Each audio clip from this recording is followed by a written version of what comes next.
जय हिंद साथियों, कैसे आप सभी। मैं निखिल तोमर आप सभी का स्वागत करता हूँ अपने इस परिवार में।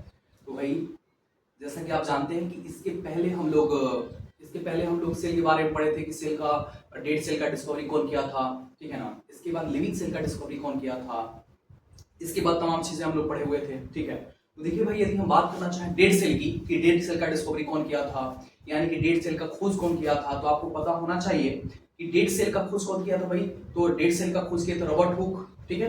कब किए थे भाई? तो 1665 में, यानी कि 1665 में, 1665 में रॉबर्ट हुक साहब ने डेड सेल का डिस्कवरी किया हुआ था, ठीक है भाई। इसके बाद यदि हम बात करना चाहें कि लिविंग सेल यानी कि जीवित कोशिका किसने देखा था, तो जीवित कोशिका देखने वाले पहले शख्स कौन थे भाई? तो जीवित कोशिका को देखने वाले पहले व्यक्ति वो थे एंटोनी वैन लीवेनहुक। क्या नाम था भाई उनका? तो एंटोनी वैन लीवेनहुक।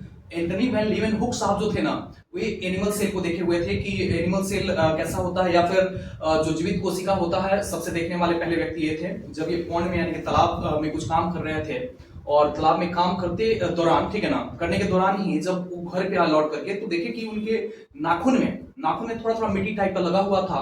और उसके बेसिस पर, ठीक है ना, उनको मिट्टी को निकाल करके जब माइक्रोस्कोप पे रखे, माइक्रोस्कोप पे जैसे ही रखे तो देखे कि भाई इसमें कुछ चलता हुआ सा जीवित सा दिखाई पड़ रहा है। और उसके बेसिस पर ही इन्होंने लिविंग सेल का डिस्कवरी किया, ठीक है भाई।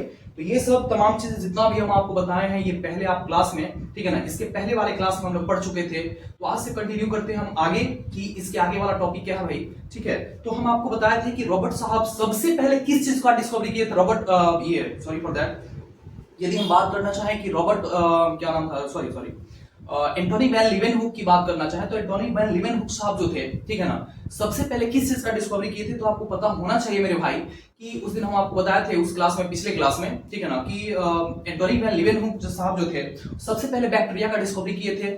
और बैक्टीरिया के साथ साथ उन्होंने किस किस चीज का डिस्कवरी किया था, तो देखिए आइए बात करते हैं।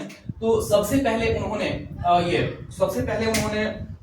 बैक्टीरिया का डिस्कवरी किया हुआ था भाई, ठीक है ना, बैक्टीरिया का डिस्कवरी किया हुआ था। और बैक्टीरिया के बाद बात करना चाहें तो स्पर्म का भी ये खोज किए थे, ठीक है। यानी कि एंटोनी वैन लीवेनहुक साहब जो थे, बैक्टीरिया के साथ साथ स्पर्म का खोज किए थे। और स्पर्म को हम लोग हिंदी में शुक्राणु के नाम से जानते हैं, आपको जैसे पता होना चाहिए भाई। और इसके बाद प्रोटोजोआ का डिस्कवरी किए थे, यानी प्रोटोजोआ का खोज किए थे। और प्रोटोजोआ को हिंदी में प्रोटोजोआ ही कहा जाता है, ठीक है ना। तो अभी यदि बात करना चाहें, मान लीजिए क्वेश्चन में आ गया कि भाई बड़े ध्यान से देखिएगा, क्योंकि छोटा छोटा ये सब खोज बहुत ज्यादा पूछा जाता है कि किसके द्वारा खोजा गया है, जो ही है, ठीक है ना। तो यदि हम बात करना चाहें बैक्टीरिया, तो बैक्टीरिया भी कौन खोजा था भाई? तो बैक्टीरिया को खोजने वाले पहले व्यक्ति कौन थे? तो एंटोनी वैन लीवेनहुक साहब थे। उसके बाद यदि हम बात करना चाहें तो प्रोटोजोआ का भी डिस्कवरी कौन किया था? तो प्रोटोजोआ की डिस्कवरी करने वाले पहले व्यक्ति कौन थे, यानी पहले क्या यही खोजे ही थे, ठीक है ना। तो प्रोटोजोआ का भी डिस्कवरी एंटोनी वैन लीवेनहुक साहब ही किए थे। और इसके बाद स्पर्म का भी खोज इन्होंने ही किया था, ठीक है। अब आइए अपना अगला टॉपिक स्टार्ट करते हैं, जिसका नाम है हमारा भाई, टॉपिक का नाम क्या है? तो टॉपिक का हमारा नाम है सेल थ्योरी, ठीक है ना। सेल थ्योरी के बारे में बात करना चाहेंगे हम कि सेल थ्योरी क्या होता है, या फिर इसके अंतर्गत कौन कौन सा चीज आता है, इसके बारे में क्या क्या पढ़ना है, ठीक है। ये सब तमाम चीजें हम पढ़ेंगे। तो देखिए भाई, पहले पॉइंट की बात करना चाहें तो सबसे पहला नंबर पे यदि हम बात करना चाहें तो एक बॉटनिस्ट थे, बॉटनिस्ट, है ना। और आपको पता होना चाहिए बॉटनिस्ट से रिलेटेड बॉटनी होता भाई। बॉटनी की बात करना चाहे तो ये सब आपको हम पढ़ा दिए हैं कि बॉटनी क्या होता है, जियोलॉजी क्या होता है। तो एक बार फिर से थोड़ा बता देते हैं कि बॉटनी का मतलब, ठीक है ना। तो बॉटनी में हम लोग प्लांट यानी कि पादप का अध्ययन करते हैं, ठीक है ना। जिस साइंस का एक ऐसा ब्रांच जिसमें, या ऐसे भी बोल सकते हैं कि बायोलॉजी का ऐसा ब्रांच जिसमें हम केवल प्लांट का अध्ययन करते हैं, उसको क्या कहा जाता है? बॉटनी कहा जाता है भाई। और बायोलॉजी का यानी कि जीव विज्ञान का ऐसा ब्रांच, ठीक है ना, ऐसा शाखा, ऐसा टहनी जिसमें हम एनिमल के बारे में अध्ययन करते हैं, तो इसका अध्ययन क्या कहलाता है भाई? तो इसका अध्ययन जो है जूलॉजी यानी कि जंतु विज्ञान कहा जाता है, ठीक है। तो देखिए एक साइंटिस्ट थे, ठीक है ना, एक साइंटिस्ट थे जिनका नाम था स्लाइड, ठीक है ना, स्लाइड, जो कि बॉटनिस्ट थे। क्या थे भाई? बॉटनिस्ट, ठीक है। और अगले साइंटिस्ट की बात करना चाहे तो अगले साइंटिस्ट हमारे थे स्वान, ठीक है। ये दो साइंटिस्ट थे, जो कि एक थे बॉटनिस्ट, है ना, और एक थे भाई जूलॉजिस्ट। दो साइंटिस्ट थे। कौन कौन से दो साइंटिस्ट थे? तो पहले साइंटिस्ट थे यहाँ पे स्लाइडेड, और सेकंड कौन थे भाई? स्वान, ठीक है। एक थे बॉटनिस्ट और सेकंड थे जियोलॉजिस्ट, ठीक है, यहाँ तक तो किसी को दिक्कत समस्या प्रॉब्लम नहीं हुआ होगा भाई, बहुत धीरे धीरे हम बोल रहे हैं। फिर भी यदि किसी को दिक्कत समस्या प्रॉब्लम हो रहा है, या फिर मान लीजिए कि वीडियो देखने के बाद यदि किसी को दिक्कत समस्या प्रॉब्लम हुआ होगा, तो कमेंट सेक्शन में जरूर आप ये कमेंट करिएगा कि कहाँ पे दिक्कत हो रहा है भाई। इसके पहले भी आपको हम बता चुके हैं कि जिस पॉइंट में आपको दिक्कत होता है, ठीक है ना, तो यदि आप कमेंट करेंगे तो हम लोग प्रॉपर तरीके से इसका एक अलग वीडियो करके और आपको ये करेंगे, ठीक है ना, जिससे आपको प्रॉपर तरीके से सब चीज क्लियर हो जाएगा, ठीक है। तो देखिए भाई, यदि हम बात करना चाहें तो 1838 यानी कि 1838 में, ठीक है ना, 1838 और 1839 की बात करना चाहे, 1838 टू 1839, 1838 से लेकर 1839 के बीच में यदि बात करना चाहें तो दो साइंटिस्ट हुए थे, पहला स्लाइडेन और सेकंड कौन से थे, तो स्लाइडेन जो है ना, ये बॉटनिस्ट थे जिन्होंने केवल पादप यानी कि प्लांट पे काम किए थे भाई। और सेकंड बात करना चाहे तो सेकंड थे हमारे स्वान जो है एनिमल पे काम किए थे, क्योंकि भाई जियोलॉजिस्ट थे, ठीक है ना, ये एनिमल पे काम किए थे। स्लाइडेन जो है बॉटनिस्ट थे, प्लांट पे काम किए थे। स्वान की बात करना चाहें तो स्वान एक जियोलॉजिस्ट थे और ये एनिमल पे काम किए थे। और ऐसा कब था भाई, तो ये था 1838 टू 1839 के बीच में, ठीक है। अब कुछ पॉस्टुलेट है, इन्होंने क्या क्या कहा था, जैसे मान लीजिए कि अब हम ही हैं, इस चीज पर एक्सपेरिमेंट करेंगे भाई, तो उसका कुछ ना कुछ तो कंक्लूजन निकलेगा ना, कि आखिर इससे क्या क्या धारणाएं निकल रही हैं, क्या क्या इसका कंक्लूजन है, उसके बेसिस पर, ठीक है। उसी प्रकार से स्लाइडेन साहब और स्वान साहब, ठीक है ना, 1838 और 39 के बीच में जब ये मतलब एक्सपेरिमेंट किए, ठीक है ना, तो देखे कि कुछ ना कुछ पॉइंट उससे कंक्लूजन निकला होगा, तो अपना कुछ पोस्टुलेट यानी कुछ धारणाएं दिए थे, उसके बारे में एक करके हम पढ़ते हैं भाई, ठीक है। तो अब देखिए, यदि हम बात करना चाहें तो पहले ठीक है ना, लिखा हुआ है, पहला पॉइंट हमारा है कि ऑल प्लांट, यानी कि प्लांट की बात की जा रही है, तो प्लांट के बारे में कौन बताएगा भाई, प्लांट के बारे में जो एक्सपेरिमेंट करेगा तो वही तो बताएगा। तो प्लांट पे जो काम किए थे साइंटिस्ट का नाम था क्या क्या था भाई साइंटिस्ट का नाम, तो उन साइंटिस्ट का नाम था स्लाइडेन, ठीक है ना, जो कि बॉटनिस्ट थे। तो बॉटनिस्ट थे तो प्लांट के बारे में ही बताएंगे। तो यदि हम बात करना चाहें तो पहला पॉइंट हमारा कि all plant are made of plant cell, यानी कहने का मतलब ये है भाई कि जितने भी प्लांट्स होते हैं वो प्लांट सेल से मिलकर बने हुए होते हैं। यानी कहने का मतलब ये है कि जो स्लाइडेन साहब थे, पहला पॉइंट दिए हुए थे प्लांट के ऊपर, ठीक है, कि जितने भी प्लांट होते हैं वो प्लांट सेल से मिलकर बने हुए होते हैं, ठीक है। यहां तक किसी को दिक्कत समस्या प्रॉब्लम नहीं हुआ होगा मेरे भाई, ठीक है। यानी कि और सेकंड पॉइंट की बात करना चाहे तो सेकंड पॉइंट हमारा कि ऑल एनिमल, जितने भी जंतु होते हैं, ठीक है ना, जितने भी जंतु होते हैं are made of animal cell, जितने भी एनिमल होते हैं यानी जितने भी जंतु होते हैं वो सभी जंतु सेल से मिलकर बने हुए होते हैं। यानी कि all animal are made of animal cell, यानी कहने का मतलब ये है भाई कि जितने भी एनिमल होते हैं वो एनिमल सेल से मिलकर बने हुए होते हैं। यहां तक तो किसी को दिक्कत समस्या प्रॉब्लम नहीं हुआ होगा भाई, ठीक है। और ये पॉइंट कहा किसने था भाई, तो ये पॉइंट कहने वाले व्यक्ति कौन थे, तो स्लाइडेन साहब थे, क्योंकि ये जूलॉजिस्ट थे, ठीक है ना। जूलॉजिस्ट का मतलब क्या होता है भाई, जो ये जंतु के बारे में अध्ययन करेगा, जो एनिमल के बारे में स्टडी करेगा, उसी को तो जूलॉजिस्ट बोलेंगे। आया समझ में। तो देखिए भाई, यानी कि जितने भी एनिमल होते हैं वो एनिमल सेल से मिलकर बने हुए होते हैं। यहां तक तो किसी को दिक्कत समस्या प्रॉब्लम नहीं हुआ होगा, ठीक है। फिर भी यदि हुआ होगा तो थोड़ा सा हम लास्ट में रिवीजन करवाएंगे, ठीक है ना, ध्यान दीजिएगा। इसके बाद अगले पॉइंट की बारे में बात करना चाहे तो देखिए, अगला पॉइंट जो हमारा है कि इन 1855 यानी कि 1855 में एक साइंटिस्ट आए थे जिनका नाम था रोडल्फ विर्चो, ठीक है ना। रोडल्फ विर्चो साहब क्या कहे थे भाई, तो इनका कहने का मतलब ये था कि ये स्टेटमेंट दिए थे कि उमनी सेलुला, ठीक है ना, उमनी सेलुली और ई सेलुली, यानी कि 1855 में एक साइंटिस्ट है जिनका नाम था रोडल्फ विर्चो, ठीक है ना। इन्होंने एक स्टेटमेंट दिया हुआ था, एक पॉइंट कहा था भाई कि उमनी सेलुली ई सेलुली।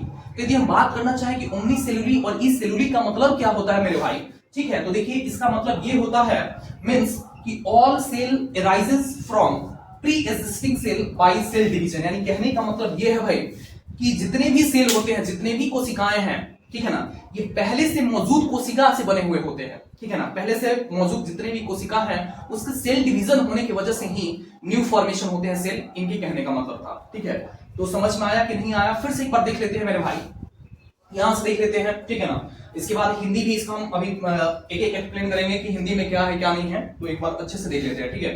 तो देखिए भाई, सबसे पहले हम बात ये किए हैं कि अभी तक इसके पहले हम लोग पढ़े थे, ठीक है ना, पहले वाले क्लास में, कि यदि हम बात करना चाहें तो पहले वाले क्लास में हम पढ़े थे कि डेड सेल का डिस्कवरी कौन किया था भाई, तो डेड सेल का डिस्कवरी करने वाले पहले साइंटिस्ट कौन थे, तो रॉबर्ट हुक कब किया था भाई इन्होंने, तो तो 1665 में। इसके बाद कौन आया था भाई, तो इसके बाद एंटोनी वैन लीवेनहुक साहब आए थे, ठीक है ना। और एंटोनी वैन लीवेनहुक साहब 1674 में 1674 में इन्होंने लिविंग कोशिका देखा था, लिविंग सेल देखा था भाई। और सबसे पहले लिविंग सेल कौन सा था भाई, तो बैक्टीरिया था, ठीक है ना। यानी कि इन्होंने बैक्टीरिया का भी डिस्कवरी किया था, ठीक है ना, बैक्टीरिया का भी खोज किया था इन्होंने, ठीक है ना, बैक्टीरिया का भी खोज किया था, स्पर्म का भी खोज किया था, प्रोटोजोआ का भी खोज किया था। तो ये ध्यान रखिएगा कि तीनों जो है भाई, ठीक है ना, तीनों जो लिखा हुआ माइक्रो ऑर्गेनिज्म किसके द्वारा खोजा गया भाई, तो एंटोनी वैन लीवेनहुक साहब के द्वारा खोजा गया है। बहुत इंपॉर्टेंट है, ध्यान रखिए, क्योंकि क्वेश्चन में पूछा जाएगा कि विच ऑफ द ऑर्गेनिज्म, ठीक है ना, डिस्कवर्ड बाय, ये किसके द्वारा खोजा गया है, ठीक है ना। तो आपको ध्यान रखना है कि ये एंटोनी वैन लीवेनहुक साहब के द्वारा ही खोजा गया था, ठीक है। इसके बाद यदि हम बात करना चाहें तो हमारा आज का टॉपिक था सेल डिवीजन। क्या था भाई, सेल डिवीजन, ठीक है ना, सेल डिवीजन था आज का हमारा टॉपिक, ठीक। इसके बाद हम देखेंगे कि दो साइंटिस्ट थे जिनका नाम था, एक पहले का नाम था स्लाइडेन और सेकंड का नाम था स्वान। इन्होंने 1838 से लेकर के 1840 में, ठीक है ना, कुछ थ्योरी दिया था भाई, कुछ एक्सपेरिमेंट करने के बाद।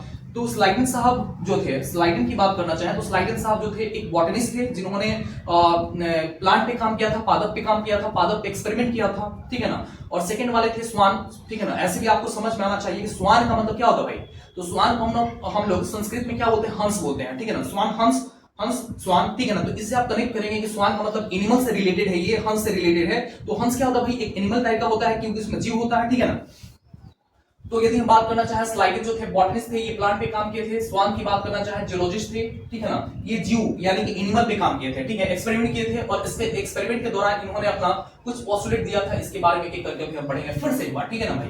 तो देखिए स्लाइडेन जो है, स्लाइडेन, ठीक है ना, एनिमल पे इन्होंने क्या कहा था कि all plant are made up of plant cell, यानी कहने का मतलब ये है भाई कि जितने भी प्लांट होते हैं, जितने भी पादप होते हैं, ठीक है ना, ये पादप कोशिकाएं से मिलकर बने हुए होते हैं, प्लांट सेल से मिलकर बने हुए होते हैं, ठीक है ना। ये स्लाइडेन का कहना था। अगला पॉइंट की बात करना चाहे तो अगला पॉइंट हमारा है स्वान, ठीक है ना। अगला पॉइंट स्वान साहब क्या बोले थे भाई, जो कि जियोलॉजिस्ट थे। तो इनके कहने का मतलब ये था कि all animal are made up of animal cell, यानी कि जितने भी जीव हैं, जितने भी एनिमल हैं, वो एनिमल कोशिकाएं से मिलकर बने हुए थे, एनिमल सेल से मिलकर बना हुआ होता है भाई, ठीक है। इसके बाद अगले पॉइंट की बात करना चाहे तो अगला पॉइंट हमारा है इन 1885, ठीक है, यानी कि 1855 में एक साइंटिस्ट था जिनका नाम था जिनका नाम क्या था भाई, तो जिनका नाम था रोडोल्फ विर्चो, ठीक है ना, रोडोल्फ विर्चो, ठीक है ना। इन्होंने कहा था, इन्होंने कुछ स्टेटमेंट दिया था अपना एक्सपेरिमेंट के बाद भाई कि ओमनी सेलुली ई सेलुली। तो ओमनी सेलुली और ई सेलुली का मतलब क्या होता है, ये जानना बहुत जरूरी है। तो ओमनी सेलुली और ई सेलुली का मतलब होता है भाई कि all cell are arises from pre existing cell, यानी कहने का मतलब ये है कि जितने भी कोशिकाएं होती हैं, ये पहले से मौजूद कोशिकाएं से ही मिलकर बनी होती हैं। यानी कि पहले जितना भी मौजूद कोशिका है, ठीक है ना, उसके डिवीजन होने से ही न्यू सेल का फॉर्मेशन होता है, इनके कहने का मतलब था, ठीक है। समझ में आया कि नहीं आया? फिर भी यदि किसी को दिक्कत समस्या प्रॉब्लम होगा मेरे भाई, तो आप कमेंट सेक्शन में जरूर कमेंट करिएगा कहां किस पॉइंट में दिक्कत है, हम एक एक करके क्लियर कर देंगे, ठीक है। चलिए आते हैं हम हिंदी की ओर, ठीक है। तो देखिए भाई, यदि हम बात करना चाहें तो 1838 से 1839 में एक दो साइंटिस्ट थे जिनका नाम था स्लाइडेन स्वान, ठीक है ना। यहां तक तो किसी को दिक्कत समस्या प्रॉब्लम नहीं हुआ होगा मेरे भाई, ठीक है। कि 1838 से लेकर 1839 में दो साइंटिस्ट आए थे जिनका नाम था स्लाइडेन स्वान, ठीक है। एक क्या था भाई, एक पादप पे काम करते थे और एक जीव पे काम करते थे, ठीक है। और एक्सपेरिमेंट करने के बाद इन्होंने कुछ धारणाएं दिया था, ठीक है ना। धारणा वो नहीं है जो हम लोग मतलब कोई चीज गड़बड़ हो जाता है तो रोड पे बैठ जाते हैं, उस धारणा की हम बात नहीं बोल रहे हैं, ठीक है ना। अभी धारणाएं की बात बोल रहे हैं, ठीक है। तो देखिए भाई, पहला पॉइंट हमारा कि सभी पौधे पादप कोशिकाओं से बने होते हैं। जितने भी पौधे होते हैं ये पादप कोशिकाएं से बने होते हैं। समझ में आया कि नहीं आया, ठीक है। इसके बाद यदि हम बात करना चाहें तो अगला हमारा पॉइंट है, अगला पॉइंट हमारा कि सभी प्राणी जंतु कोशिकाएं से बने होते हैं। जितने भी प्राणी होते हैं वो जंतु कोशिकाएं से बने होते हैं। जितना भी हमारा लिविंग ये एनिमल देखा जाए तो जितने भी जंतु होते हैं, जितने भी हमारे प्राणी होते हैं, ठीक है ना, जितने भी प्राणी होते हैं वो जंतु कोशिकाओं से मिलकर बने हुए होते हैं। यहां तक समझ में आया कि नहीं आया मेरे भाई, ठीक है। यदि हम अगले पॉइंट की बात करना चाहें तो अगला पॉइंट हमारा है 1855 में एक साइंटिस्ट था जिनका नाम था रोडोल्फ विर्चो, ठीक है ना। इनके कहने का मतलब क्या था, तो इन्होंने कहा था भाई ओमनी सेलुली ई सेलुली, ठीक है ना। इन्हें कहा था ओमनी सेलुली ई सेलुली। इसका अर्थ क्या होता है भाई, तो इसके अर्थ के बारे में बात करना चाहे तो इसका अर्थ है कि सभी कोशिकाएं कोशिका विभाजन द्वारा पुनः मौजूद कोशिकाओं से उत्पन्न होती हैं, ठीक है ना। यानी कहने का मतलब यह है कि ओमनी सेलुली ई सेलुली का मतलब क्या होता है मेरे भाई, तो ओमनी सेलुली ई सेलुली का मतलब होता है कि जितने भी न्यू सेल हैं, जितने भी न्यू कोशिका बन रही हैं, ये पहले से मौजूद, ठीक है ना, पहले से मौजूद कोशिकाएं से मिलकर बनी होती हैं। कि जब तक कोशिका का विभाजन नहीं होगा भाई, जितने भी पहले से मौजूद कोशिका हैं उनका जब तक विभाजन नहीं होगा तब तक न्यू सेल कैसे बनेगा? आया समझ में कि नहीं आया समझ में? तो वही इनके कहने का मतलब था कि 1855 में रोडल्फ विर्चो ने कहा था ओमनीसेलुलर इसेलुलर। इसका मतलब ये होता है कि सभी कोशिकाएं, ठीक है ना, सभी कोशिकाएं कोशिका विभाजन द्वारा, जब सेल कोशिका विभाजन का मतलब क्या होता है? सेल डिवीजन, ठीक है ना, यानी कि कोशिका विभाजन द्वारा पूर्व मौजूद कोशिकाओं से उत्पन्न होती हैं। यानी कि जो पहले से कोशिका हमारे एनवायरमेंट में मौजूद है, ठीक है ना, उसका जब तक सेल डिवीजन नहीं होगा तब तो न्यू सेल कैसे बनेगा मेरे भाई? आया समझ में कि नहीं आया समझ में? तो वही इनके कहने का मतलब था कि जो पूर्व पहले से सेल मौजूद है, ठीक है ना, उसके द्वारा ही, ठीक है ना, हमारा न्यू सेल बनेगा। ठीक है, समझ में आया? तो यदि किसी को भी यहां तक इस टॉपिक में यानी कि सेल थ्योरी में किसी को भी दिक्कत समस्या प्रॉब्लम यदि आ रहा है, ठीक है, तो आप कमेंट सेक्शन में जरूर कमेंट करेंगे कि भाई किस पॉइंट में आपको दिक्कत समस्या प्रॉब्लम हो रहा है, और एक एक चीज प्रॉपर तरीके से नेक्स्ट क्लास लेकर के एक वीडियो बना करके एक क्लास में, ठीक है ना, हम प्रॉपर तरीके से पूरा समझाने का कोशिश करेंगे मेरे भाई। ठीक है, और बड़े ध्यान से देखिएगा क्योंकि आपके लिए बहुत मेहनत किया जा रहा है, देख रहे हैं बहुत ज्यादा गर्मी है, फिर भी हम लोग प्रॉपर तरीके से की क्लास शूट कर रहे हैं, ठीक है ना, रिकॉर्ड कर रहे हैं और आपके लिए दे रहे हैं भाई। तो इसलिए देखिए हिंदी और इंग्लिश दोनों में ये पढ़ाया जा रहा है आपको, और इससे बाहर आएगा एग्जाम में, आपको पता भी है, ठीक है। तो इसलिए भाई इसको प्रॉपर तरीके से आप देखिएगा, फिर भी यदि कोई दिक्कत हो रहा है तो कमेंट करिएगा। तो आज का सेवा हम यही समाप्त करते हैं और मिलते हैं कल अपने निर्धारित क्लास में, ठीक है ना। जय हिंद, जय भारत, वंदे मातरम।